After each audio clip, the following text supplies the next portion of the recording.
అనపర్తి ప్రభుత్వ ఆసుపత్రిలో దంతవైద్య పరికరాలను ఎమ్మెల్యే నల్లమిల్లి ప్రారంభించారు. ఈ సందర్భంగా అభివృద్ధిపై మాజీ ఎమ్మెల్యే సూర్యనారాయణ రెడ్డికి చర్చకు రావాలని సవాల్ విసిరారు. తూర్పుగోదావరి జిల్లా అనపర్తి ప్రభుత్వ ఏరియా ఆస్పత్రిని 100 పడకల ఆస్పత్రిగా అభివృద్ధి చేయడం, భవనాల నిర్మాణం అంశాలపై బహిరంగ చర్చకు రావాలని మాజీ ఎమ్మెల్యే డాక్టర్ సత్తి సూర్యనారాయణ రెడ్డికి ఎమ్మెల్యే నల్లమిల్లి రామకృష్ణారెడ్డి సవాల్ చేశారు.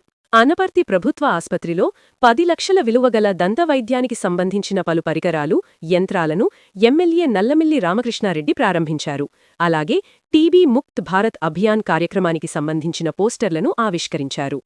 ఈ సందర్భంగా ఎమ్మెల్యే రామకృష్ణారెడ్డి మాట్లాడుతూ, అనపర్తి ప్రాంతీయ ఆస్పత్రి అభివృద్ధికి ప్రభుత్వం కృషి చేస్తోందన్నారు. అనపర్తి ప్రాంతీయ ఆస్పత్రి అభివృద్ధి చెందితే కొంతమంది ఆదాయం తగ్గుతుందని వైఎస్సార్సీపీ మాజీ MLA doctor Satti Suryanarayana Reddy IMA సమావేశంలో వ్యాఖ్యానించారని, అది వాస్తవం కాదా అని స్పష్టం చేయాలని డిమాండ్ చేశారు. మాజీ ఎమ్మెల్యే వైద్యుడిగా ఉండి రాజకీయ లబ్ధి కోసం ప్రజలను తప్పుదారి పట్టిస్తున్నారని ఎమ్మెల్యే రామకృష్ణారెడ్డి ఆరోపించారు. దాదాపు 10 లక్షల రూపాయలు విలువ కలిగిన అధునాతన చికిత్స కోసం ఎక్విప్మెంట్ రావడం, వాటిని ప్రారంభించుకోవడం జరిగింది. ముఖ్యంగా ఈ ఆసుపత్రి గణనీయమైన సేవలు అందిస్తూ ఉంది. దాదాపుగా ప్రతిరోజు 500 మంది పేషెంట్స్ ఓపీలో ఉండడం, దాదాపు 16 మంది వైద్యులు ఓపీకి చూడడం కూడా జరుగుతూ ఉంది. అదేవిధంగా సర్జరీస్ జరుగుతూ ఉన్నాయి. మిగిలిన కార్యక్రమాలన్నీ కూడా అద్భుతంగా జరుగుతూ ఉన్నాయి. ముఖ్యంగా తూర్పుగోదావరి జిల్లాలో ఏకైక ప్రాంతీయ ఆసుపత్రి అనపర్తిలో ఉంది. ఈ ఆసుపత్రిని అన్ని విధాలా అభివృద్ధి చేయడం కోసం కృషి చేస్తూ ఉన్నాం. దీనిపైన బురద జల్లడం కోసం కొంతమంది సోలో వీడియోలు మాట్లాడడం జరుగుతూ ఉంది. ఈ 100 పడకల ఆసుపత్రి మంజూరు పైన కొన్ని సోలో వీడియోలు ఇటీవల కాలంలో కొంతమంది రిలీజ్ చేశారు.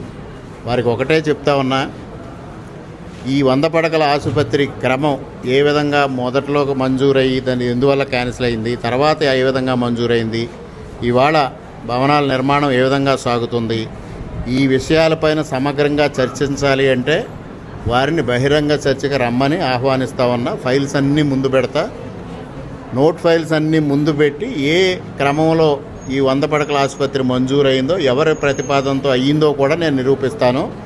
దానికి సిద్ధమైతే ఈ సోలో వీడియోలు చేసిన వ్యక్తిని బహిరంగ చర్చకు రమ్మని ఇన్వైట్ చేస్తా ఉన్నా. అదేవిధంగా ఇక్కడ ప్రాంతీయ ఆసుపత్రి ఏర్పాటు అయితే మనందరి వైద్య సేవలు నిలిచిపోతే మనందరం నష్టపోతాం వ్యాపారపరంగాని. ఈ సోలో వీడియోలో మాట్లాడిన వ్యక్తి ఐఎంఏ సమావేశంలో మాట్లాడింది వాస్తవం కాదా చెప్పమని డిమాండ్ చేస్తూ ఉన్నా. మేము కట్టుబడి ఉన్నాం, ఈ ఆసుపత్రి అన్ని విధాలుగా అభివృద్ధి చేయాలి. ఇక్కడ ఒక క్యాన్సర్ సెంటర్ కూడా తీసుకురావాలి. ఎందుకంటే వారు క్యాన్సర్ దానిపైన కూడా అవాస్తవాలు మాట్లాడడం జరిగింది. సాక్షాత్తు ఒక వైద్యుడై ఉండి ప్రజలను అప్రమత్తం చేయాల్సింది పోయి ప్రజలను తప్పుదారి పట్టించడం చట్టరీత్యా కూడా అది నేరం. అటువంటి నేరానికి పాల్పడుతూ రాజకీయ లబ్ధి కోసం ఇంత కుత్సిత బుద్ధితో ఈ విధంగా ఉండడం సమంజసం కాదు అని కూడా ఈ సందర్భంగా వారికి హితవు పలుకుతా ఉన్నా.